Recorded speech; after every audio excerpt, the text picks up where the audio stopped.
By the time we get there, he was still in the car. It was him. So he didn't go in the club yet, or No, no, the spot. He didn't go to the spot. remember, he was in a bulletproof truck. Okay. So it wasn't no concern. He was at the venue before. So we got there. When we got there, everybody jumped out the car. And we're like, okay, cool. We're thinking we're about to go in. And for some, like this is, I can't make this up. For some reason, I'm not. This is somebody who's more on point than security. This is somebody. If I'm on the road, I'm with him. Like, cause he know how to move. He know how to fix. Like, yo, this man is like, I promise you, the best artist I ever moved in my life, as far as knowing how to conduct himself properly.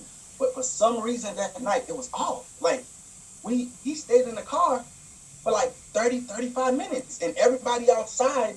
It's cold and it's shivering. Like everybody outside wondering, like, what's going on? What's going on? So people starting to go back in the cars. Like all the entourage, everybody was with it. They went back in the cars. So I went to the car he was in. I was like, yo, Vaughn.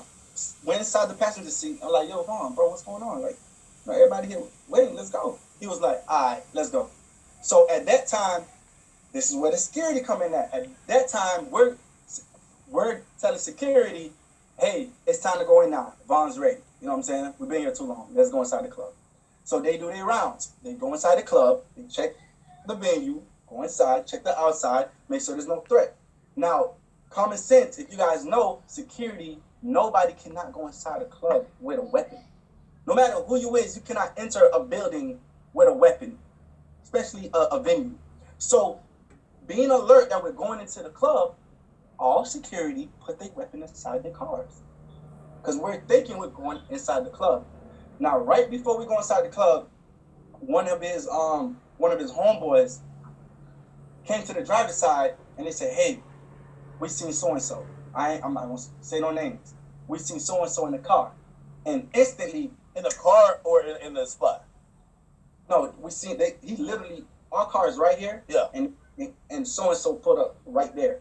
So you had one car, which is one car before. You had another car, which is our car right here. You had other people parked, scattered everywhere else. And one of Von homeboys came to him and was like, hey, we seen so-and-so in the car. He's asleep. And he jumped up. I'm talking about like... Wait. So the other dude was sleeping? Or like, or just like, just not aware type shit? The other artist was sleeping, unaware. He just put up to the club. You know what I'm saying? I'm not going to give nobody no name. Yeah. Whatever. He put up to the club. And I believe it was just him and his driver. That's supposedly what it was. And his driver. And a McLaren or some type of car they had. So one of the guys spotted him. And they came to the car where me, Vaughn, BJ, and a female, and one more person was in the car. And he came to the car and said, hey, so-and-so's here. And Vaughn just jumped up like, oh, come on, let's go. And with that reaction being so fast, we're like, hey, hold on, slow down. I'm like, hold on, what we about to do? Hold on, like, you got jewelry on, all type of stuff. Hold on. Bro, from that split second of his friend coming to tell him, Vaughn was out the car.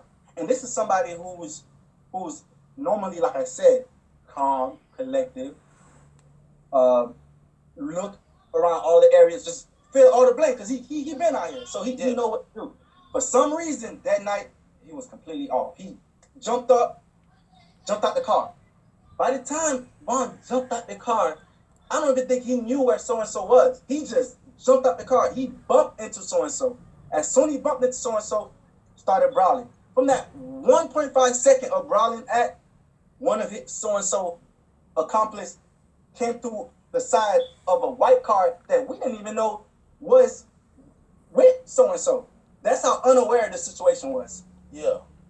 Came out the car from the side, like y'all can see on the camera, and shot Vaughn and me 4 times. I think he let 4 or 5 shots off. Vaughn got hit 3 or 4 times. I got hit in the leg, started bleeding, went for cover. He was down. Are you on that security footage too? Like, yes. Okay. I'm the one that's moving as the altercation happening. I'm the one that's right by him, moving back. When the guy came and shot him, I was the one that was right by him. That's when the bullet hit me. So it was God grace that I didn't get shot nowhere else but my leg. So like in helping, because I think people are looking at the social media, but when you're talking about like people that weren't there speculating, the, some people online are saying, "Yo, what happened is all the guys ran, left them. They just left them out there." Like Von's last words were like, "Yo, listen, y'all let him get up on me like this," that type of stuff. I'm gonna clarify all that. That's false. First of all, the only people that knew what was about to happen. And you got to remember, when I say knew what was about to happen, I'm not talking about 5-10 minutes resonating what's going on. I'm talking about 1.5 seconds of his homeboy coming to the car where it's me in the passenger side, one more person in the driver's side, I believe was his DJ, him in the back with a female, and one more of the guys sitting by the side that I just called in previously to come smoke because it was cold outside. I'm like, yo, come in, let's smoke right quick because I don't think you're ready to go in. So from that 1.5 second jumped out, that situation happened. Security didn't know what was going on. The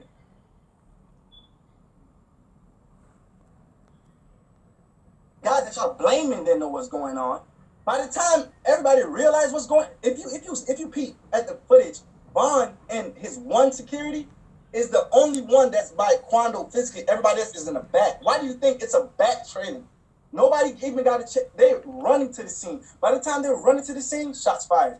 And then not only, bro, nobody was running from the shooter that shot Von, because y'all could clearly see that once he shot Von, everybody moved back.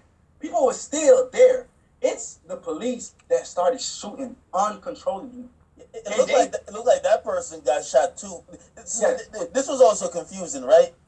So when Von is shot, like, and he's whatever, people are saying that whoever was trying to take his chain off or something, because it looked like he was being held up a bit, and then somebody punched that person.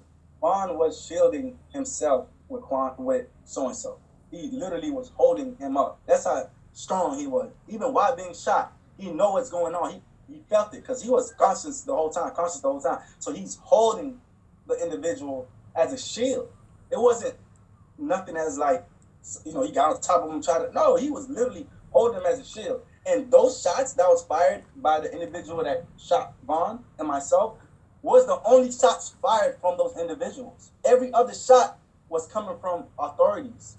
They started shooting everywhere. It was like a blanket full of shots going on. So when you see everybody taking cover, they wasn't taking cover away from the shooter from Von. They were taking cover because they didn't know where the shots was going from. If you look, people was running left, people was running right, people was running to the club door because we didn't know where shots was coming from. Right? You got the police shooting anybody with a weapon that they got killed. If you got a weapon that on you, you got shot. That's how much shots was getting ringed. So you guys are looking from the one angle of the camera and looking like, oh, damn, they run away from the shot. And wasn't nobody running away from no. Listen, bro, we didn't know where all the shots was coming from. So it's automatic. If you don't know where the shots coming from, you're going to regress to see the situation. And the same guys that you guys are talking about there, they came right back to Von's side. And if you could tell in the footage, after the shooter that shot Von got shot from the back, which people thinking it came from somewhere else, it came from the back. He got shot from the back. If you look at the footage, he tried to walk back to the car and he got shot and he tumbled back. He still had his weapon in his hand. So while they're progressing the Von, he's swinging the weapon like this. People was regressing back, but everybody was still alert to go get Von because clearly it took 4 or 5 people to bring Von into the car to bring him to the hospital. Is there any truth to any of the rumors that the person who was still like entangled with Von after he got shot was, even though they might have been scuffling before, he was trying to help Von? He was screaming, yo, he shot, Von shot. I'm not so sure how much he tried to help, but I do know he was screaming, he shot. Could have been from a panic stage, could have been from instinct, not sure. He was just screaming that he shot. Okay, so when we're talking about some of these narratives that's going on now,